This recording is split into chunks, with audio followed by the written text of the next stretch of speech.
Hi dear students, ഇന്ന് നമ്മൾ നോക്കാൻ പോകുന്നത് +1 ഇംഗ്ലീഷിലെ ഒരു പോയമാണ് sunrise on the hills written by H.W. Longfellow. ഈ പോയത്തിന്റെ ലൈൻ ബൈ ലൈൻ അനാലിസിസും ഇതിന്റെ സമ്മറിയും അതുപോലെ തന്നെ തീംസ് ആൻഡ് പോയറ്റിക് ഡിവൈസും കൂടി ഉൾപ്പെടുത്തിയിരിക്കുന്ന ഒരു വീഡിയോ ആണിത്. സോ എല്ലാവരും തുടക്കം മുതൽ അവസാനം വരെ ഈ വീഡിയോ കാണുക. കണ്ടിട്ട് നിങ്ങളുടെ അഭിപ്രായങ്ങളും നിർദ്ദേശങ്ങളും ഒക്കെ കമന്റ് ആയിട്ട് ഞങ്ങൾക്ക് തരിക. Okay. Sunrise on the hills is written by H.W. Longfellow. It's a beautiful poem. So, first നമുക്ക് H.W. Longfellowന്റെ പ്രൊഫൈൽ നോക്കാം. H.W. Longfellow was an influential American poet, translator and professor at Harvard University. ഇദ്ദേഹം Harvard യൂണിവേഴ്സിറ്റിയിലെ professor ആയിരുന്നു, അതുപോലെ തന്നെ പോയറ്റും ട്രാൻസ്ലേറ്ററും ഒക്കെ ആയിരുന്നു. അമേരിക്കക്കാരനായ എഴുത്തുകാരനായിരുന്നു. During his lifetime, Longfellow was considered the best of all American poets, and his work was widely translated and published in various other languages. American പോയിറ്റ്സിന്റെ ഇടയിൽ ഏറ്റവും പ്രമുഖനായ ഒരു കവി കൂടിയായിരുന്നു ഇദ്ദേഹം. അതുപോലെ തന്നെ ഇദ്ദേഹത്തിന്റെ അനവധി കവിതകൾ പല ഭാഷകളിലേക്കും ട്രാൻസ്ലേറ്റ് ചെയ്തിട്ടുണ്ട്. The poem Sunrise on the Hills presents the experience of the poet as he watches the sunrise amidst the hills. So നമുക്ക് പഠിക്കാനുള്ള സൺറൈസ് ഓൺ ദ ഹിൽസ് എന്ന് പറയുന്ന ഈ ഒരു പോയത്തിൽ അദ്ദേഹം നേരിട്ട് കണ്ട ഒരു കാഴ്ചയെ കുറിച്ചാണ് പറയുന്നത്. So his experience is revealed here. Okay. അപ്പോൾ H.W. ലോങ്ഫെലോ ഒരു American poet, translator and professor ആണ്. സോ ഇനി നമുക്ക് ഈ പോയത്തിൽ പറയുന്ന മെയിൻ തീംസ് എന്തൊക്കെയാണെന്ന് നോക്കാം. പ്രധാനമായും പറയുന്ന 3 തീംസ് ആണ് ഇവിടെ കൊടുത്തിരിക്കുന്നത്. ഒന്ന്, നേച്ചേഴ്സ് ബ്യൂട്ടി, പ്രകൃതി ഭംഗി. 2, പീസ് ആൻഡ് ട്രാങ്ക്വിലിറ്റി, സമാധാനവും ശാന്തിയും. 3, സ്പിരിച്വൽ അവേക്കനിങ്. ഇത് 3 ഈ ഒരു പോയത്തിലെ ഒരു സെൻട്രൽ തീം എന്ന് പറയുന്നത്. ഈ ഒരു പോയം വായിച്ചു കഴിയുമ്പോൾ നമുക്ക് മനസ്സിന് നല്ലൊരു പ്ലഷർ ആണ് കിട്ടുന്നത്. സോ ഇതൊരു അടിപൊളിയായ ഒരു മനോഹരമായ ഒരു പോയമാണ്. ഇനി നമുക്ക് പോയത്തിലേക്ക് കടക്കാം. Sunrise on the hills written by H.W. Longfellow. I stood upon the hills when heaven's wide arch was glorious with the sun's returning march, and woods were brightened and soft gales went forth to kiss the sun-clad vales. The clouds were far beneath me, bathed in light. They gathered midway round the wooded height, and in their fading glory shone like horses in battle overthrown. As many a pinnacle with shifting glance through the grey mist thrust up its shattered lance, and rocking on the cliff was left. The dark pine blasted, bare and cleft. The veil of cloud was lifted, and below glowed the rich valley, and the river's flow was darkened by the forest shade, or glistened in the white cascade, where upward in the mellow blush of a day the noisy bittern wheeled his spiral way. ഇതാണ് first stanza. So ഈ ഒരു പോയത്തിൽ അദ്ദേഹം നേച്ചറിന്റെ ബ്യൂട്ടിയെ describe ചെയ്യുകയാണ്. ഈ ഒരു പോയത്തിന് 3 സ്റ്റാൻസയാണുള്ളത്. അതുപോലെ തന്നെ ഇത് നല്ലൊരു റൈമിംഗ് സ്കീം ഈ ഒരു പോയം ഫോളോ ചെയ്യുന്നുണ്ട്. സോ അതൊക്കെ നിങ്ങൾ ശ്രദ്ധിക്കുക. നോക്കിക്കേ, റൈം സ്കീം കണ്ടോ? Arch, march, gales, vales, light, height, അങ്ങനെ എ ബി എന്നുള്ളൊരു റൈം സ്കീം ഈ ഒരു പോയത്തിൽ കാണാൻ സാധിക്കും. സോ ഇതൊക്കെ നിങ്ങൾ പൊയറ്റിക് അപ്രിസിയേഷൻ എഴുതുമ്പം ശ്രദ്ധിച്ച് എഴുതണം. സോ 3 സ്റ്റാൻസസ് ആണ് ഈ ഒരു പോയത്തിന്. ഫസ്റ്റ് സ്റ്റാൻസ് നമുക്ക് നോക്കാം ഡീറ്റെയിൽ ആയിട്ട്. I stood upon the hills when heaven's wide arch was glorious with the sun's returning march. അപ്പോൾ നമ്മൾ ആദ്യമേ പറഞ്ഞായിരുന്നു H.W. ലോങ്ഫെല്ലോ എന്ന് പറയുന്ന അദ്ദേഹം ഒരു പോയറ്റ് ആയിരുന്നു. അദ്ദേഹം എവിടെ പോയി? ഒരു കുന്നിൽ പോയി. ആ കുന്നിൽ വെച്ച് അദ്ദേഹം സൺറൈസ് കാണുകയാണ്. അങ്ങനെ സൺറൈസ് കണ്ട സമയത്ത് അദ്ദേഹത്തിന്റെ മനസ്സിലൂടെ കടന്നുപോയ ചിന്തയും അതുപോലെ തന്നെ അദ്ദേഹം കണ്ട ദൃശ്യങ്ങളും ഒക്കെയാണ് ഈ ഒരു കവിതയുടെ ആവിഷ്കാരം. So I stood upon the hills, കവി പറയുകയാണ്, ഞാൻ ആ കുന്നിന്റെ മുകളിൽ നിൽക്കുകയായിരുന്നു. When heavens wide arch was glorious with the sons returning March. Sons returning March എന്ന് പറഞ്ഞാൽ എന്താണ്? സൂര്യൻ വൈകുന്നേരം ആകുമ്പോഴത്തേക്കും അസ്തമിക്കും. എന്നിട്ട് അതിരാവിലെ സൂര്യൻ എന്ത് ചെയ്യും? ഉദിച്ചുയരും. അപ്പൊ ആ ഒരു സൂര്യന്റെ റിട്ടേണിംഗ് മാർച്ചാണ് അദ്ദേഹം കുന്നിന്റെ മുകളിൽ നിന്ന് കണ്ടത്. അതെങ്ങനെയുള്ള ഒരു റിട്ടേണിംഗ് മാർച്ച് ആയിരുന്നു? Glorious, like heavens wide arch. അതായത് സ്വർഗത്തിന്റെ കവാടത്തിലേക്ക് തുറന്നു വരുന്ന രീതിയിൽ ആ ഒരു സ്വർഗവാതിലൊക്കെ തുറന്നുകൊണ്ട് മുന്നിലേക്ക് വരുന്ന ഒരു ഗ്ലോറിയസ് ആയിട്ടുള്ള ഒരു സണ്ണിന്റെ റിട്ടേണിംഗ് മാർച്ചാണ് അദ്ദേഹം അവിടെ കാണുന്നത്. എന്ന് വെച്ചാൽ പോയറ്റ് ആ കുന്നിന്റെ മുകളിൽ നിന്നപ്പോൾ കണ്ട കാഴ്ച സൂര്യൻ ഉദിച്ചു വരുന്നു. അതെങ്ങനെയുള്ള ഒരു വരവാണ് സൂര്യന്റെ? പ്രൗഢ ഗംഭീരമായ ഒരു സൂര്യന്റെ വരവായിട്ടാണ് കവി അവിടെ കാണുന്നത്. സോ നെക്സ്റ്റ് ലൈൻ നോക്കാം. And woods were brightened and soft gales went forth to kiss the sun-clad vales. Woods എന്ന് പറഞ്ഞാൽ എന്താണ്? ഫോറസ്റ്റ് എന്നാണ് ഇവിടെ meaning. So woods were brightened. ആ ഒരു സൂര്യപ്രകാശം വന്നപ്പോഴേക്കും ആ കാട്, അദ്ദേഹം ഒരു കുന്നിന്റെ മുകളിലാണല്ലോ നിൽക്കുന്നത്, ആ കുന്നിനെ ചുറ്റിപ്പറ്റിയുള്ള കാട് മൊത്തം എന്തായി? തിളങ്ങി, ബ്രൈറ്റൻഡ് ആയി. And soft gales went forth to kiss the sun-clad vales. ആ സൂര്യരശ്മികളെല്ലാം ആ ഒരു പ്രദേശം മുഴുവൻ സൂര്യരശ്മികൾ കൊണ്ട് നിറഞ്ഞു. ആ ഒരു സമയത്ത് സോഫ്റ്റ് ഗെയിൽസ് എന്താണ്? ഇളം കാറ്റ് ആ ഒരു മരങ്ങൾക്കിടയിലൂടെ പോയി. വൂഡ്സ് എന്ന് പറയുമ്പോൾ ഫോറസ്റ്റ് എന്നും മരങ്ങൾ എന്നും ഒക്കെ മീനിങ് ഉണ്ട്. സോ ഇവിടെ നമ്മൾക്ക് ഫോറസ്റ്റ് എന്ന് എടുത്താൽ മതി. ഇപ്പൊ മരങ്ങൾ തിങ്ങി നിറഞ്ഞൊരു ഫോറസ്റ്റ് എന്ന് നിങ്ങൾ മനസ്സിൽ വിചാരിക്കുക. ആ ഒരു ഫോറസ്റ്റിനെ സൂര്യന്റെ പ്രകാശം തിളക്കമാർന്നതാക്കി മാറ്റി. ആൻഡ് സോഫ്റ്റ് ഗെയിൽസ്, ഇളം കാറ്റ് എന്ത് ചെയ്തു? Went forth to kiss the sun clad vales. ആ ഒരു താഴ്വര, വെയിൽസ് എന്ന് പറഞ്ഞാൽ താഴ്വരയാണ്, ആ ഒരു കുന്നിന്റെ താഴ്ഭാഗത്തെ മുഴുവൻ ഉമ്മ വെച്ചുകൊണ്ട് അവിടേക്ക് ഒരു ഇളം കാറ്റ് ആ സമയത്ത് എത്തിയതായി കവി കാണുന്നു. ഇപ്പൊ കവി എന്തൊക്കെയാണ് ആ ഒരു 4 ലൈൻസിൽ കണ്ട കാഴ്ച? കവി കുന്നിന്റെ മുകളിൽ നിന്നപ്പോ സ്വർഗത്തിന്റെ വാതില് തുറന്നുകൊണ്ട് വളരെ ഗ്ലോറിയസ് ആയിട്ട് സൂര്യൻ തിരിച്ചു വരുന്ന കാഴ്ച അദ്ദേഹം കണ്ടു. എന്ന് പറഞ്ഞാൽ പ്രഭാതത്തിൽ ആ ഒരു സൂര്യന്റെ പ്രൗഢഗംഭീരമായ വരവാണ് സൂചിപ്പിക്കുന്നത്. എന്നിട്ട് ആ കാടൊക്കെ എങ്ങനായി മാറി? ആ ഒരു സൂര്യന്റെ പ്രകാശം അടിച്ചപ്പോഴേക്കും തിളങ്ങി. And soft gales went forth to kiss the sun clad vales. അതുപോലെ തന്നെ അദ്ദേഹത്തിന് അവിടെ നിന്ന് നോക്കിയാൽ താഴ്വര കാണാം. ആ ഒരു താഴ്വരയൊക്കെ ഇളം കാറ്റ് വന്ന് ചുംബിച്ചു. And the clouds were far beneath me. ഇദ്ദേഹം നിൽക്കുന്ന ആ കുന്നിന്റെ അവിടെ നിന്നും താഴേക്ക് നോക്കുമ്പോൾ ഇദ്ദേഹത്തിന് വേറൊരു കാഴ്ച കാണാം. ക്ലൗഡ്സ് ഇദ്ദേഹത്തിന്റെ താഴെയായിട്ടാണ് നിൽക്കുന്നതായിട്ട് ഇദ്ദേഹത്തിന് തോന്നുന്നത്. ക്ലൗഡ്സ് എന്താണ്? മേഘങ്ങൾ ഇദ്ദേഹം കുന്നിന്റെ മുകളിൽ നിൽക്കുമ്പം തൊട്ട് താഴെയായിട്ട് അദ്ദേഹം മേഘങ്ങളെ കാണുന്നതായിട്ട് അദ്ദേഹത്തിന് ഫീൽ ചെയ്യുന്നു.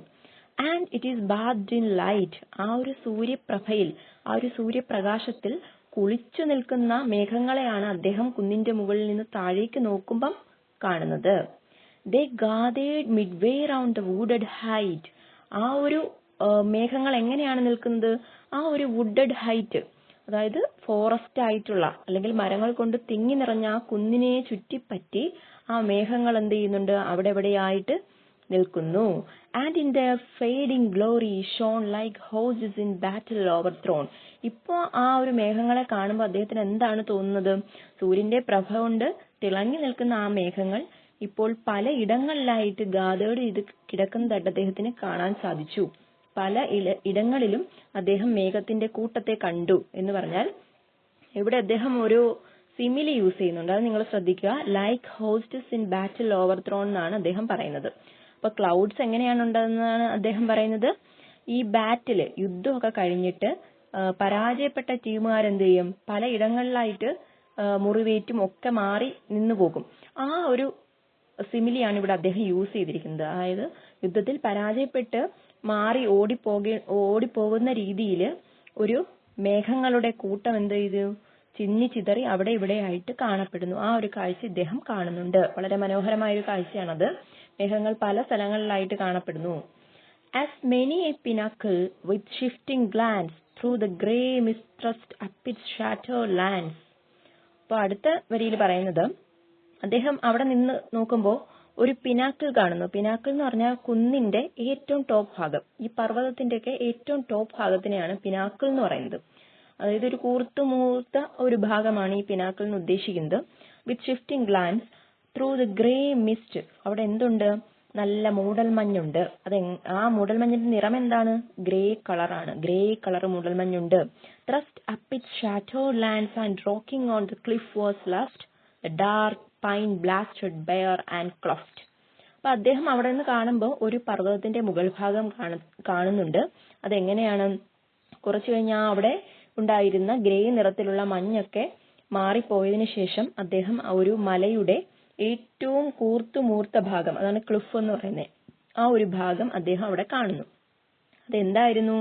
ദ ഡാർക്ക് പൈൻ ബ്ലാസ്റ്റഡ്, അതൊരു പൈൻ മരത്തിന്റെ മുകൾ ഭാഗമായിരുന്നു. പൈൻ മരത്തിന്റെ പ്രത്യേകത എന്താണ്? ഒരുപാട് ഉയരത്തിൽ വളർന്നിട്ട് അതിന്റെ മുകൾ ഭാഗം കൂർത്തിരിക്കും. അപ്പൊ ഇതിനെയാണ് അദ്ദേഹം മഞ്ഞിനിടയ്ക്കൂടെ കണ്ടിട്ട് തെറ്റിദ്ധരിച്ചത്. സോ പൈൻമരങ്ങളെ മഞ്ഞിനിടയ്ക്ക് കൂടി കണ്ടപ്പോൾ അദ്ദേഹത്തിന് തോന്നിയത് അവിടെ ഒരു പിനാക്കിൾ ഉണ്ട്, ഒരു പർവ്വതത്തിന്റെ മുനമ്പാണെന്നാണ് അദ്ദേഹം കരുതിയിരുന്നത്. Bear and cleft. ഓക്കെ, അപ്പോ അദ്ദേഹം എന്ത് കണ്ടു? ആ ഒരു മഞ്ഞിന്റെ ആ ഒരു മറ നീങ്ങിയപ്പോൾ അദ്ദേഹം ഈ ഒരു കാഴ്ചയാണ് കണ്ടത്. The veil of cloud was lifted and below glowed the rich valley and the river's flow was darkened by the forest shade. അതിനുശേഷം ആ മേഘങ്ങൾ, വെളിച്ചം കൂടി വന്നപ്പോൾ ആ മേഘങ്ങൾ, നേരത്തെ ചിന്നിച്ചിതറി കിടന്ന ആ മേഘങ്ങളുടെ മറയെല്ലാം നീങ്ങി ഇപ്പോ നമുക്ക് ചുറ്റുപാട് ഫുള്ളും കാണാൻ സാധിക്കും. കവിക്കിപ്പം ചുറ്റുപാട് ഫുള്ളും കാണാൻ സാധിക്കുന്നുണ്ട്. And below glowed the rich valley, അദ്ദേഹം താഴേക്ക് നോക്കുമ്പം വീണ്ടും ആ റിച്ച് ആയിട്ടുള്ള വാലി കാണപ്പെടുന്നു, താഴ്വര കാണപ്പെടുന്നു. And the rivers flow was darkened by the forest shade. അദ്ദേഹം അവിടെ ആ ഒരു താഴ്വരയില് ഒരു പുഴ ഒഴുകുന്നതായിട്ട് കാണുന്നു. പക്ഷെ ആ ഒരു പുഴയുടെ പ്രത്യേകത എന്താണ്? അത് വളരെ ഇരുണ്ട നിറത്തിലാണ് ഒഴുകുന്നത്. By the forest shade. അത് എന്തുകൊണ്ടാണ് അങ്ങനെ ഇരുണ്ട നിറത്തിൽ അദ്ദേഹത്തിന് തോന്നുന്നത്? അദ്ദേഹം വളരെ ഉയരത്തിൽ നിന്ന് താഴേക്ക് നോക്കുകയാണ്. ആ താഴ്വരയുടെ ഭംഗിയും അതുപോലെ തന്നെ മേഘങ്ങൾ കൂട്ടമായിട്ട് നിന്നതും പിന്നീട് മഞ്ഞു മാറുന്നതും അതുപോലെ തന്നെ ഈ പുഴ ഒഴുകുന്നതും. സോ അദ്ദേഹം ഈ മുകളിൽ നിന്ന് കാണുമ്പോൾ ഈ പുഴയുടെ നിറം എന്തായിരുന്നു? It was darkened by the forest shade. ആ പുഴയോട് ചേർന്നൊരു ഫോറസ്റ്റ് ഉണ്ട്. അപ്പൊ ആ ഫോറസ്റ്റിന്റെ നിഴല് കാരണം ആ നിഴല് വന്നടിക്കുന്നത് എവിടെയാണ്? ഈ ഒരു പുഴയിലാണ്. സോ ആ ഒരു പുഴ മൊത്തവും ഡാർക്കൻഡ് കളറായിട്ട് അദ്ദേഹത്തിന് അതിന്റെ മുകളിൽ നിന്ന് നോക്കുമ്പോൾ കാണുന്നു. Or glistened in the white cascade. ആ പുഴയുടെ തീരം, കാസ്കേഡ് എന്ന് പറഞ്ഞാല് ഒരു വെള്ളച്ചാട്ടം എന്നാണെങ്കിൽ നമുക്ക് പറയാൻ പറ്റും. ഓക്കെ, അതിനടുത്ത് തന്നെ, ആ ഒരു പുഴയുടെ അടുത്ത് തന്നെ ഒരു ചെറിയ വെള്ളച്ചാട്ടവും ഉണ്ട്. And where upward in the mellow blush of day the noisy bittern wheeled his spiral way. അവിടെ നിന്ന് അദ്ദേഹം നോക്കുമ്പോൾ വേറൊരു കാര്യം അദ്ദേഹം കാണുന്നു. എന്താണത്? ഒരു ബിറ്റോൺ, നോയ്സി ബിറ്റോൺ. എന്താണ് ബിറ്റോൺ? കൊക്ക്, കൊറ്റി എന്നൊക്കെ പറയും. അപ്പൊ കൊക്ക് അഥവാ ഇംഗ്ലീഷിൽ പറയുന്ന ക്രെയിൻ. സോ കൊക്കിനെ അദ്ദേഹം കണ്ടു. അത് എന്താണ് ചെയ്യുന്നത്? അത് ശബ്ദമുണ്ടാക്കി ചിറകടിച്ച് പറന്നു പോവുകയാണ്. സ്പൈറൽ വേ എന്ന് പറഞ്ഞാല് കറങ്ങി അല്ലെങ്കിൽ ചുറ്റി പറക്കുക. അപ്പൊ ആ സൂര്യപ്രകാശത്തിന്റെ ബ്ലഷ് എന്ന് പറഞ്ഞാൽ എന്താണ്? നല്ല ചുവന്ന തുടുപ്പിൽ ആ ഒരു സൂര്യപ്രകാശം വന്ന് രാവിലെ പതിച്ചപ്പോ ആ ഒരു പ്രകൃതി ഫുള്ളും ചുവന്ന നിറമായി. ആ ഒരു ചുവന്ന തുടുപ്പിൽ അദ്ദേഹം കണ്ട മറ്റൊരു കാഴ്ചയാണ് ഈ ശബ്ദമുണ്ടാക്കിക്കൊണ്ട് ചുറ്റിക്കറങ്ങി പറക്കുന്ന കൊക്കുകൾ. സോ ഈ ഒരു ഫസ്റ്റ് സ്റ്റാൻസിൽ അദ്ദേഹം പറയുന്നത് അദ്ദേഹം ആ കുന്നിന്റെ മുകളിൽ നിന്നും കണ്ട കാഴ്ചയാണ്. സോ ഇത് നമുക്ക് പോയിറ്റിക് അപ്രിസിയേഷൻ എഴുതുമ്പം ഇതിന്റെ കൂടെ നമുക്ക് അതിനകത്ത് യൂസ് ചെയ്തിരിക്കുന്ന സിമിലി എഴുതാം. അതുപോലെ തന്നെ അദ്ദേഹം ഉപയോഗിച്ചിരിക്കുന്ന പല ഇമേജസും നമുക്ക് കാണാൻ സാധിക്കുന്നുണ്ട്. എങ്ങനെയുള്ള ഇമേജസ് ആണ് ഇദ്ദേഹം ഇതിനകത്ത് പറയുന്നത്? വിഷ്വൽ ഇമേജസ് ആണ്. അദ്ദേഹം കാണുന്ന കാഴ്ചകളാണ് അദ്ദേഹം പറഞ്ഞിരിക്കുന്നത്. ഇനി നെക്സ്റ്റ് സ്റ്റാൻസ് നോക്കാം. I heard the distant waters dash. I saw the current whirl and flash. ഈ ഒരു സ്റ്റാൻസിൽ അദ്ദേഹം ഓഡിറ്ററി ഇമേജസ് ആണ് ഡിസ്ക്രൈബ് ചെയ്യുന്നത്. കേൾക്കുന്ന ഇമേജസ്, അതായത് ഓരോ കാര്യങ്ങൾ കേൾക്കുകയാണ്. അപ്പൊ അദ്ദേഹത്തിന്റെ മനസ്സിലുണ്ടാകുന്ന ഇമേജസ്. അതുപോലെ തന്നെ നമുക്ക് ഈ പോയം വായിക്കുമ്പോൾ ഇമേജസ് ഉണ്ടാവുമല്ലോ. അപ്പൊ കാണുന്ന ഇമേജസ് ആണെങ്കിൽ വിഷ്വൽ ഇമേജസ്, കേൾക്കുന്നതാണെങ്കിൽ ഓഡിറ്ററി ഇമേജസ്. ഓക്കെ, അപ്പോൾ I heard the distant waters dash. ഇനി അദ്ദേഹം കേൾക്കുന്ന മറ്റൊരു കാര്യം എന്ന് പറയുന്നത് വെള്ളം കുത്തി ഒഴുകുന്ന ഒരു സൗണ്ട് ഇദ്ദേഹം കേൾക്കുന്നുണ്ട്. I saw the current whirl and flash. ഇനി അദ്ദേഹം വെള്ളത്തിന്റെ ആ ഒരു ശക്തമായ ഒഴുക്ക്, കറന്റ് എന്ന് പറഞ്ഞാൽ പ്രഭാവം എന്നാണ്, വെള്ളത്തിന്റെ അതിശക്തമായ ഒഴുക്ക്. എങ്ങനെയാണ് വെള്ളം ഒഴുകുന്നത്? whirl and flash, പെട്ടെന്ന് ഒഴുകുന്നു. അതുപോലെ തന്നെ ചുഴലി ആയിട്ട് ഒഴുകുന്നു. എന്ന് പറഞ്ഞാല് ചുഴിയായിട്ട് വെള്ളം പോകത്തില്ലേ, കറങ്ങി അതേ രീതിയിൽ ഒഴുകുന്നു. ഇവിടെ വെള്ളത്തിന്റെ ഫോഴ്സ് ആണ് പറയുന്നത്. അപ്പൊ അദ്ദേഹം കേൾക്കുന്നത് കുത്തി ഒഴുകുന്ന വെള്ളമാണെന്നാണ് അർത്ഥം. And richly by the blue lake silver beach the woods were bending with a silent reach. അതിനുശേഷം അദ്ദേഹം കാണുന്ന മറ്റൊരു കാര്യം എന്ന് പറയുന്നത് ഒരു ബ്ലൂ ലേക്ക് കാണുന്നു, ഒരു നീല തടാകം. ആ തടാകത്തിലെ വെള്ളം സൂര്യന്റെ ആ ഒരു പ്രകാശം വീണപ്പോഴേക്കും നീല നിറത്തിൽ കാണാൻ തുടങ്ങി. പക്ഷെ അതിന്റെ തീരത്തിന്റെ പ്രത്യേകത എന്താണ്? Like silver beach. ആ ഒരു തീരം എന്തായിട്ട് മാറി? സിൽവർ ബീച്ച്, ഒരു വെള്ളി നിറത്തിലുള്ള ഒരു ബീച്ചായി മാറി. സോ സൂര്യന്റെ പ്രകാശം അടിച്ചപ്പോൾ ലേക്കിന്റെ നിറം ബ്ലൂ ആയിട്ട് നന്നായിട്ട് തിളങ്ങാൻ തുടങ്ങി. അതുപോലെ തന്നെ ആ ഒരു ലേക്കിന്റെ തീരം സിൽവർ നിറത്തിൽ കാണാൻ തുടങ്ങി. അതും എന്തുകൊണ്ടാണ്? ആ ഒരു ബീച്ചിന്റെ തീരത്ത് മണലായിരിക്കാം. അപ്പൊ അതുകൊണ്ട് തന്നെ സൂര്യന്റെ പ്രകാശം വന്ന് പതിച്ചപ്പോൾ അത് നല്ല കണക്ക് തിളങ്ങാൻ തുടങ്ങി. The woods were bending with a silent reach.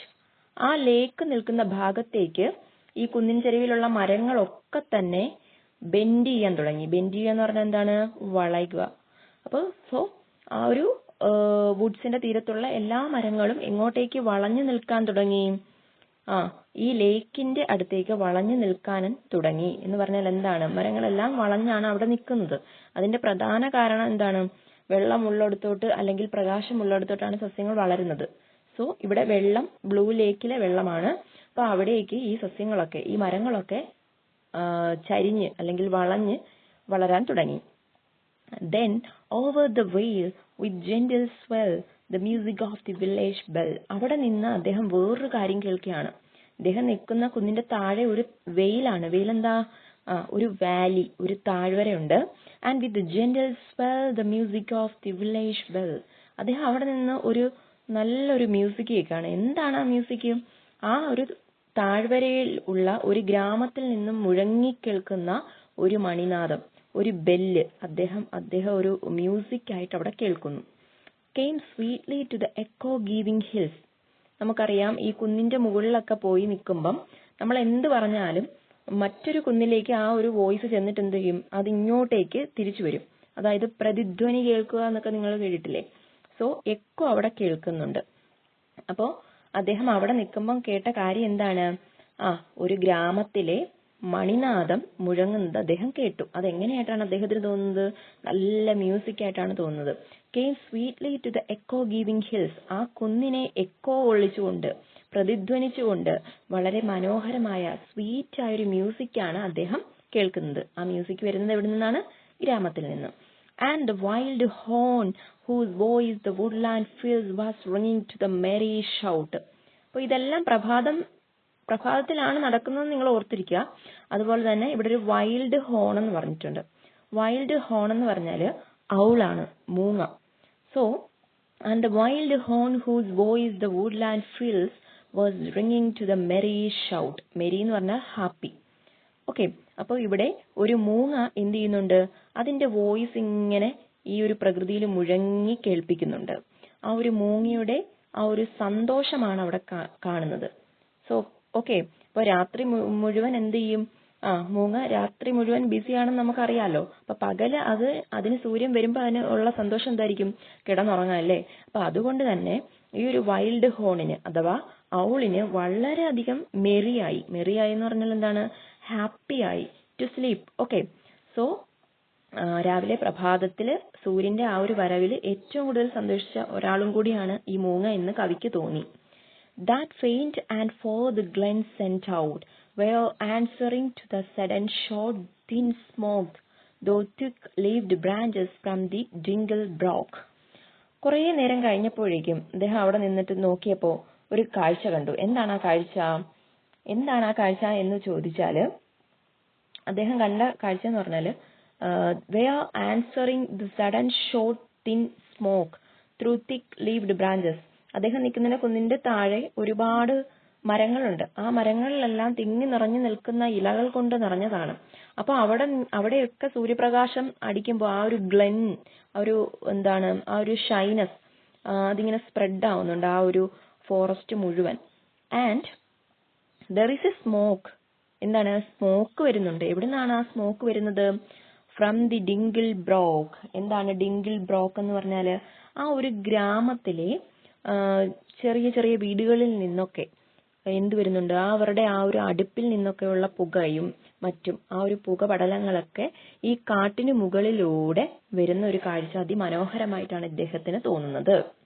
Okay, ഇത്രയുമാണ് സെക്കൻഡ് സ്റ്റാൻസ. സെക്കൻഡ് സ്റ്റാൻസ ഒന്നുകൂടെ പറയാം. അദ്ദേഹം ആ കുന്നിന്റെ മുകളിൽ നിൽക്കുമ്പോൾ കാണുന്ന കാഴ്ച വളരെ മനോഹരമായിരുന്നു. അദ്ദേഹം കേട്ടത് എന്താണ്? വെള്ളത്തിന്റെ കുത്തി ഒഴുക്ക് കേട്ടു. അതിനുശേഷം അദ്ദേഹം കണ്ടത് ഒരു നീല തടാകമാണ്. അതിന്റെ തീരം എന്ന് പറയുന്നത് സിൽവർ ആണ്. അതങ്ങനെ സിൽവർ ആവാൻ കാരണം എന്താണ്? സൂര്യന്റെ ലൈറ്റ് വന്ന് പതിക്കുമ്പോഴാണ് അതിങ്ങനെ തിളക്കമുള്ളതായിട്ട് തോന്നുന്നത്. അതുപോലെ തന്നെ അദ്ദേഹം കണ്ട മറ്റൊരു കാഴ്ച എന്ന് പറയുന്നത്, അദ്ദേഹം ഒരു വില്ലേജ് ബെല്ല് കേൾക്കുന്നുണ്ട്. അത് അദ്ദേഹത്തിന് ഒരു സ്വീറ്റ് മ്യൂസിക് ആയിട്ടാണ് തോന്നുന്നത്. ആ ഒരു സ്വീറ്റ് മ്യൂസിക് ആ ഒരു ഹില്ലിൽ വന്ന് എക്കോ ചെയ്യുന്നുണ്ട്. അതുപോലെ തന്നെ അദ്ദേഹം വളരെ ശ്രദ്ധയോടെ കേട്ട മറ്റൊരു കാര്യമാണ് ഒരു വൈൽഡ് ഹോൺ എന്ന് പറഞ്ഞാൽ ഔളാണ്, മൂങ്ങയാണ്. അപ്പൊ ആ മൂങ്ങയുടെ ആ ഒരു മെറി, സന്തോഷത്തിന്റെ ആ ഒരു വോയിസ് അദ്ദേഹം ആ ഒരു കാട് നിറച്ച് കേൾക്കുന്നുണ്ട്. അതായത് മൂങ്ങ കരയുന്ന ആ ഒരു സൗണ്ട് ആ കാട് നിറയെ സ്പ്രെഡ് ആവുന്നുണ്ട്. അത് മൂങ്ങയുടെ സന്തോഷമാണെന്ന് ഇദ്ദേഹം കരുതുന്നു. And that faint and far the glen sent out. അദ്ദേഹം വളരെ ക്ഷീണിതനാണ്, എങ്കിൽ പോലും അദ്ദേഹത്തിനെ ആ കാഴ്ചകളൊക്കെ എന്താക്കുന്നുണ്ട്, മനോഹരമാക്കുന്നുണ്ട്. And where answering to the sudden shot thin smoke. അദ്ദേഹം പെട്ടെന്ന് കണ്ട മറ്റൊരു കാഴ്ച എന്താണ്, സ്മോക്ക് വരുന്നത് കണ്ടു. എവിടെ നിന്നാണ് സ്മോക്ക് വരുന്നത്? ആ ഗ്രാമത്തിലെ, ആ വില്ലേജിലെ വീടുകളിൽ നിന്നുള്ള പുകകൾ അദ്ദേഹം കാണുന്നു. അപ്പോൾ ഫസ്റ്റ് സ്റ്റാൻസയിൽ വിഷ്വൽ ഇമേജസും സെക്കൻഡ് സ്റ്റാൻസയിൽ വിഷ്വൽ ആൻഡ് ഓഡിറ്ററി ഇമേജസും ഇൻക്ലൂഡ് ചെയ്തിട്ടുണ്ട്. ഇതുവരെയുള്ള സ്റ്റാൻസയിലെല്ലാം തന്നെ റൈമിംഗ് സ്കീമും ഉണ്ട്. ഇതെല്ലാം നിങ്ങൾ അപ്രിസിയേഷൻ എഴുതുമ്പോൾ ശ്രദ്ധിച്ച് എഴുതുക. ഇനി ലാസ്റ്റ് സ്റ്റാൻസയിൽ കടക്കുന്നതിന് മുന്നേ ഈ ഫസ്റ്റും സെക്കൻഡ് സ്റ്റാൻസയിൽ കവി കണ്ടതും കേട്ടതുമായിട്ടുള്ള കാഴ്ചകളാണ് പറയുന്നത്. ഇനി ഈ ലാസ്റ്റ് സ്റ്റാൻസയിൽ അദ്ദേഹം പറയുന്നത് എന്താണെന്ന് വെച്ചാൽ നമ്മളോട് പറയാണ്, നമുക്കൊരു ഉപദേശം നൽകുകയാണ്. അദ്ദേഹം കണ്ട കാഴ്ചകൾ വെച്ച്, ഇദ്ദേഹം മനസ്സിലാക്കിയ കാര്യങ്ങൾ വെച്ചുകൊണ്ട് നമ്മളെ ഒന്ന് ഉപദേശിക്കുകയാണ്. അതാണ് ഈ തേർഡ് സ്റ്റാൻസ എന്ന് പറയുന്നത്. If thou art worn and hard beset with sorrows that thou wouldst forget, if thou wouldst read a lesson that will keep.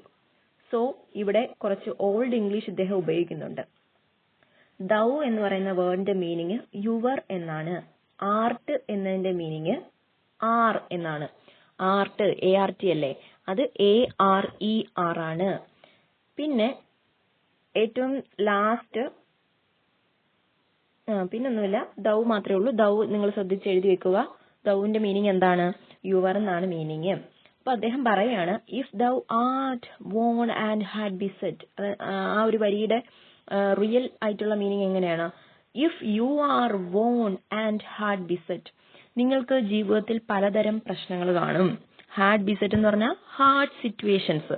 പലതരം ഹാർഡ് സിറ്റുവേഷൻസ് നിങ്ങളുടെ ജീവിതത്തിൽ ഉണ്ടായാലും നിങ്ങൾ എന്ത് ചെയ്യാൻ പാടില്ല? വേൺ ചെയ്യാൻ പാടില്ല. വേൺ എന്ന് പറഞ്ഞാൽ ടയേർഡ് എന്നാണ് മീനിങ്. അപ്പോൾ പലതരം ഹാർഡ് സിറ്റുവേഷൻസ് നിങ്ങളുടെ ജീവിതത്തിൽ ഉണ്ടാകുമ്പോഴും നിങ്ങൾ അതൊക്കെ തരണം ചെയ്യാൻ പറ്റത്തില്ല എന്ന് വിചാരിച്ചുകൊണ്ട് എന്ത് ചെയ്യും? ടയേർഡ് ആയിട്ടിരിക്കും അല്ലെ? അങ്ങനെ ടയേർഡ് ആയിട്ടിരിക്കുമ്പോൾ with sorrows that thou wouldst forget. അതായത് നിങ്ങളുടെ മനസ്സിൽ ആ ഒരു സിറ്റുവേഷനൊക്കെ ഓർത്തുകൊണ്ട് വളരെയധികം ദുഃഖം വന്ന് നിറയും. ആ ഒരു സിറ്റുവേഷനിലൊക്കെ if the wouldst read a lesson, നിങ്ങൾ ഒരു കാര്യം മനസ്സിലാക്കണം, ഒരു കാര്യം നിങ്ങൾ വായിച്ചെടുക്കണം. That will keep. ഓക്കെ, ആ കാര്യം നിങ്ങൾ എന്ത് ചെയ്യണം? സൂക്ഷിക്കണം. എന്താണ് ആ കാര്യം? പ്രകൃതിയിലേക്ക് ഇറങ്ങി വന്നെങ്കിൽ മാത്രമേ നമുക്ക് നമ്മുടെ ആ ഹാർഡ് സിറ്റുവേഷൻസിനെ എല്ലാം മറികടക്കാൻ പറ്റും. നമ്മുടെ ജീവിതത്തിൽ ഒരുപാട് ഹാർഡ് സിറ്റുവേഷൻസ് ഒക്കെ ഉണ്ടാകാറുണ്ട്. അത്തരം പ്രതിസന്ധികളൊക്കെ വരുമ്പോൾ നമ്മൾ വേണായിട്ടിരിക്കാതെ, ടയേർഡ് ആയിട്ടിരിക്കാതെ എന്ത് ചെയ്യണം? അതിനെല്ലാം മറികടന്ന് മുന്നോട്ട് വരണം. അതിനൊക്കെ ഒരു പ്രചോദനം തരുന്നത് ഈ പ്രകൃതിയിലെ മനോഹരമായ കാഴ്ചകളാണ് എന്ന് കവി പറയുന്നുണ്ട്. Next stanza. Thy heart from fainting and thy soul from sleep, got the woods and hills, no tears dim the sweet look that nature wears. Thy എന്ന് പറഞ്ഞാൽ ഓൾഡ് ഇംഗ്ലീഷ് ആണ്, മീനിങ് യു എന്നാണ്. സോ നിങ്ങൾ ജീവിതത്തിലൂടെ പലതരം പ്രതിസന്ധികളിലൂടെ കടന്നു പോകും ജീവിതത്തിൽ. ആ ഒരു പ്രതിസന്ധികൾ വരുമ്പോൾ നിങ്ങൾ ഒരിക്കലും ഫെയിൻറ്റിങ് ആവാൻ പാടില്ല. ഫെയിൻറ്റിങ് എന്താണ്? തളർന്നിരിക്കാൻ പാടില്ല. ആൻഡ് ദൈ സോൾ, നിങ്ങളുടെ ആ ഒരു സോള്, ആത്മാവെന്നാണെങ്കിലും ഇവിടെ ഉദ്ദേശിക്കുന്നത് മനസ്സെന്നാണ്. അപ്പോൾ നിങ്ങളുടെ ആ ഒരു മനസ്സും ഹൃദയവും ഒരിക്കലും നിങ്ങൾ തളർന്നിരിക്കാനോ തകർന്നിരിക്കാനോ പാടില്ല. നിങ്ങൾ എന്ത് ചെയ്യണം? നിങ്ങൾ ഉണരണം. ഉണർന്നിട്ട് എവിടെ പോകണം? എത്രത്തോളം പ്രശ്നങ്ങൾ ഉണ്ടായാലും ദുഃഖങ്ങൾ ഉണ്ടായാലും നിങ്ങൾ നേച്ചറിലേക്ക്, പ്രകൃതിയിലേക്ക് പോകണം. Go the woods and hills, ഫോറസ്റ്റിലേക്കും ഹിൽസിലേക്കും പോകണം. No tears dim the sweet look that nature wears. നമ്മുടെ ഈ പ്രകൃതി എന്ന് പറയുന്നത് നമ്മുടെ ദുഃഖങ്ങളെല്ലാം മായ്ച്ചു കളയാൻ പറ്റുന്ന തരത്തിലുള്ളൊരു മാജിക്കൽ പവർ ഉണ്ടെന്നാണ് കവി വിശ്വസിക്കുന്നത്. സോ കവി പറയുകയാണ്, നമ്മുടെ ഈ പ്രകൃതി ഒരുപാട് മനോഹര ദൃശ്യങ്ങൾ കൊണ്ട് സമ്പന്നമാണ്. അപ്പൊ അതുകൊണ്ട് തന്നെ പ്രകൃതി ഒരുപാട് ദൃശ്യങ്ങളെ എന്ത് ചെയ്യുന്നുണ്ട്? വിയർ ചെയ്യുന്നുണ്ട്, ധരിക്കുന്നുണ്ട്. Nature wears. So no tears dim the sweet look that nature wears. അങ്ങനെയുള്ള പ്രകൃതിയുടെ ആ ദൃശ്യങ്ങളെ അല്ലെങ്കിൽ ആ ഒരു മനോഹാരിതയെ, ആ ഒരു സ്വീറ്റ്നെസ്സിനെ ഒരു കണ്ണുനീരിനും മങ്ങലേൽപ്പിക്കാൻ സാധിക്കില്ല എന്ന് പറഞ്ഞുകൊണ്ടാണ് കവിത അവസാനിക്കുന്നത്. സോ ഈ ഒരു കവിതയിൽ പോയറ്റ് പ്രകൃതി ഭംഗിയും പ്രകൃതിയിലൂടെയാണ് മനുഷ്യന് സൊലേസ് അഥവാ ആശ്വാസം കിട്ടുന്നത് എന്നുമൊക്കെയാണ് പറയുന്നത്. Piece and tranquillity, natures beauty, ഇതൊക്കെയാണ് ഈ ഒരു പോയത്തിലെ സെൻട്രൽ തീമായിട്ട് വരുന്നത്. പ്രധാനമായിട്ടും 3 സ്റ്റാൻസ ഉണ്ടെന്ന് ഞാൻ പറഞ്ഞിരുന്നു. അതിൽ ഫസ്റ്റ് സ്റ്റാൻസയിൽ ഫുള്ള് കവി ആ കുന്നിന്റെ പുറത്ത് നിന്ന് കണ്ട കാഴ്ചകളാണ്. ആ ഒരു പ്രകൃതി ഭംഗി അദ്ദേഹം ആസ്വദിക്കുന്നുണ്ട്. അപ്പൊ ആ കാണുന്ന കാഴ്ചകൾ എന്ന് പറയുന്നത് വിഷ്വൽ ഇമേജസ് ആണ്. സെക്കൻഡ് സ്റ്റാൻസയിൽ അദ്ദേഹം വിഷ്വൽ ആൻഡ് ഓഡിറ്ററി ഇമേജസും കാണുന്നുണ്ട്. തേർഡ് സ്റ്റാൻസിലേക്ക് വരുമ്പോൾ നമുക്ക് നൽകുന്ന ഉപദേശമാണ്, പ്രകൃതിയിലേക്ക് മടങ്ങിപ്പോകൂ, പ്രകൃതിയിലെ കാഴ്ചകളെ കണ്ട് ആസ്വദിക്കൂ എന്നാണ് ഇദ്ദേഹം പറയുന്നത്. ഇത്രയേ ഉള്ളൂ പോയത്തിന്റെ സമ്മറി. ഇനി നമുക്ക് ഇതിനകത്ത് ഉപയോഗിച്ചിരിക്കുന്ന പോയറ്റിക് ഡിവൈസസും കൂടി നോക്കാം. കുറച്ച് പോയറ്റിക് ഡിവൈസസ് ആണ് ഇവിടെ കൊടുത്തിരിക്കുന്നത്. Use of symbols like sun, forest, bittern, screech തുടങ്ങിയ സിമ്പിൾസ് ഇതിനകത്ത് ഉപയോഗിക്കുന്നുണ്ട്. സൺ, ഫോറസ്റ്റ് തുടങ്ങിയ സിമ്പിൾസ് ഉപയോഗിക്കുന്നുണ്ട്. Next, sun makes all sights visible, removes sadness and darkness, hiding hidden beauty and treasures. സൂര്യൻ എന്ന് പറയുന്ന സിമ്പിൾ എന്തിനു വേണ്ടിയിട്ടാണ് സൂചിപ്പിക്കുന്നത് കവി? നമുക്ക് സൂര്യന്റെ ആ ഒരു പ്രകാശം കിട്ടുമ്പോൾ നമ്മുടെ ജീവിതത്തിൽ ഉണ്ടാകുന്ന എല്ലാ ഡാർക്ക്നെസ്സും മാറി ലൈറ്റ് ഉണ്ടാവും നമ്മുടെ ജീവിതത്തിൽ. അതുപോലെ തന്നെ റിമൂവ് സാഡ്നെസ്, നമ്മുടെ ദുഃഖങ്ങളെല്ലാം എന്ത് ചെയ്യും? റിമൂവ് ചെയ്യും. ഡാർക്ക്നെസ് റിമൂവ് ചെയ്യും. നമുക്ക് നല്ലൊരു ഹിഡൻ ബ്യൂട്ടിയൊക്കെ ഒളിഞ്ഞിരിക്കുന്ന ആ ഒരു പ്രകൃതിയുടെ മനോഹര ദൃശ്യങ്ങളൊക്കെ നമ്മുടെ മുന്നിലേക്ക് കാണിച്ചു തരുന്നത് ഈ സൺലൈറ്റ് ആണ്. അപ്പോൾ സൺലൈറ്റിനെ എന്തായിട്ടാണ് കാണുന്നത്? നല്ലൊരു ജീവിതത്തിന്റെ പ്രകാശമായിട്ട് തന്നെയാണ് കവി ഇവിടെ യൂസ് ചെയ്യുന്നത്. സോ സൺ എന്ന് പറയുന്ന ഒരു സിമ്പിൾ ആണെന്ന് പറയാം. ഓക്കെ, അതുപോലെ മറ്റ് സിമ്പിൾസും ഉണ്ട്. ഏതൊക്കെയാണ്? ഫോറസ്റ്റ്, ബിറ്റേൺ, സ്ക്രീച്ച് ഇതിൽ വന്നിട്ടില്ല, അത് എന്തോ മിസ്റ്റേക്ക് ആണ് വന്നിരിക്കുന്നത്. സോ സൺ, ഫോറസ്റ്റ്, ബീറ്റേൺ തുടങ്ങിയവ ഇതിലെ പ്രധാനപ്പെട്ട സിമ്പിൾസ് ആണ്. അപ്പോൾ ഈ കവിതയിൽ സിമ്പിൾസ് യൂസ് ചെയ്തിട്ടുണ്ട്. ദെൻ പറയുന്നത് military image, auditory image, visual and kinesthetic images. അതായത് മിലിറ്ററി ഇമേജ് എന്ന് പറയുമ്പോൾ സണ്ണിന്റെ ആ ഒരു വരവെന്ന് പറഞ്ഞാൽ ഹെവൻസ് വൈഡ് ആർച്ചിലൂടെ, സ്വർഗത്തിന്റെ ആ ഒരു വാതിലിലൂടെ മാർച്ച് ചെയ്തിട്ടാണ് ആര് വരുന്നത്? സൂര്യപ്രകാശം വരുന്നത് അല്ലെങ്കിൽ സൂര്യൻ വരുന്നത് എന്ന് കവി പറയുന്നു. സോ ആ ഒരു മാർച്ച് ചെയ്ത് വരുന്ന വരവിനെ നമുക്ക് മിലിറ്ററി ഇമേജ് ആയിട്ട് എടുക്കാം.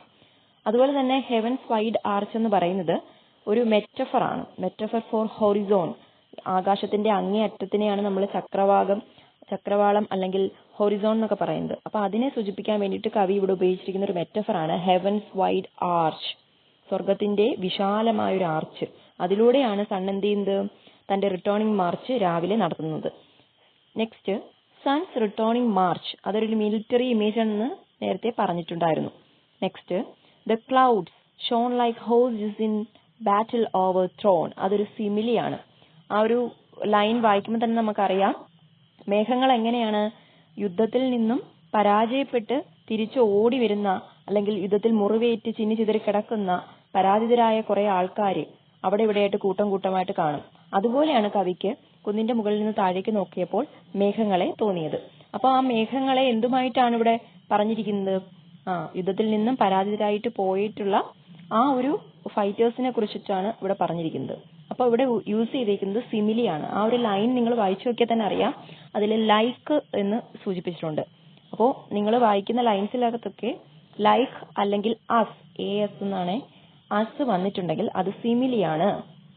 നെക്സ്റ്റ് ഒരു മെറ്റഫറും കൂടി വരുന്നുണ്ട്. വെയിൽ ഓഫ് ക്ലൗഡ്, മേഘത്തിന്റെ മറ നീക്കി, അതായത് ആ മൂടൽമഞ്ഞ്, ഗ്രേ കളറിലുള്ള മൂടൽമഞ്ഞിനെ മാറ്റിയപ്പോഴാണ് ആ ഒരു പൈൻ മരത്തിന്റെ മുനമ്പാണ് എന്നൊക്കെ ആര് മനസ്സിലാക്കിയത്? പോയിറ്റ് മനസ്സിലാക്കിയത്. സോ വെയിൽ ഓഫ് ക്ലൗഡ് എന്ന് പറയുന്ന ഒരു മെറ്റഫർ ആണ്. നെക്സ്റ്റ് അദ്ദേഹം ട്രാൻസ്ഫേർഡ് എപ്പിത്തറ്റ് യൂസ് ചെയ്യുന്നുണ്ട്. അതായത് noisy bittern wheeled his spiral wave, ശബ്ദമുണ്ടാക്കിക്കൊണ്ട് കറങ്ങിപ്പറക്കുന്ന അല്ലെങ്കിൽ ചുറ്റിപ്പറക്കുന്ന ഒരു കൊക്ക് അല്ലെങ്കിൽ ഒരു കൊറ്റി, ക്രെയിൻ എന്നൊക്കെ പറയും.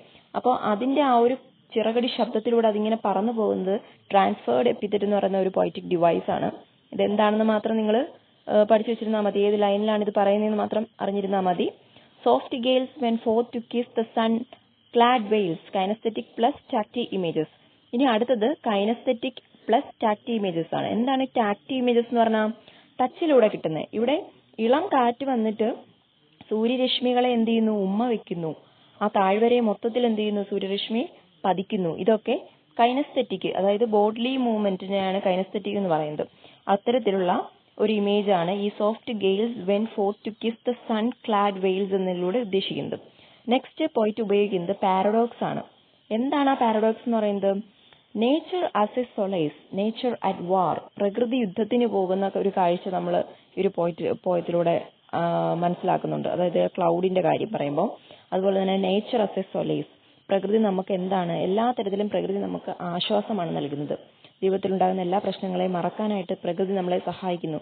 സോ അതുകൊണ്ട് തന്നെ പോയിറ്റ് ഇവിടെ പാരഡോക്സിക്കലി പറയുന്നത് നേച്ചർ ആസ് എ സൊളൈസ് എന്നാണ്. സോ താഴെ കൊടുത്തിട്ടുണ്ട് എന്താണ് പാരഡോക്സ് എന്ന്. One tries to find solace in nature, whereas nature itself is a battlefield. പ്രകൃതി തന്നെ ഒരു ബാറ്റിൽ ഫീൽഡ് ആണ് എന്ന് മനസ്സിലാക്കിക്കൊണ്ട് പ്രകൃതിയിൽ നിന്ന് സൊലൈസ് കണ്ടെത്തുന്ന മനുഷ്യൻ, അതാണ് പാരഡോക്സ് ആയിട്ട് കവിയുടെ യൂസ് ചെയ്തിരിക്കുന്നത്. സോ ഇത്രയേ ഉള്ളൂ നമ്മുടെ ഈ ഒരു പോയം എല്ലാവർക്കും മനസ്സിലായെന്ന് വിശ്വസിക്കുന്നു. തീമും പൊയറ്റിക് ഡിവൈസും എല്ലാം പഠിച്ചുകൊണ്ട് പോകണം. അതുപോലെ തന്നെ റൈമിംഗ് വേർഡ്സ് ഉണ്ട്. 3 സ്റ്റാൻസായാണ് പോയം. പോയത്തിന്റെ ട്യൂണൊക്കെ അറിയാലോ, നല്ല പ്ലഷർ മൂഡിലുള്ള ഒരു ട്യൂണാണ് ഈ ഒരു പോയത്തിനുള്ളത്. ഇതൊക്കെ മനസ്സിലാക്കിയതിന് ശേഷം പൊയറ്റിക് അപ്രിസിയേഷൻ നിങ്ങൾക്ക് നന്നായിട്ട് എഴുതാൻ സാധിക്കും. സോ എല്ലാവർക്കും ഇഷ്ടപ്പെട്ടിട്ടുണ്ടെങ്കിൽ ലൈക്ക്, ഷെയർ ആൻഡ് സബ്സ്ക്രൈബ്.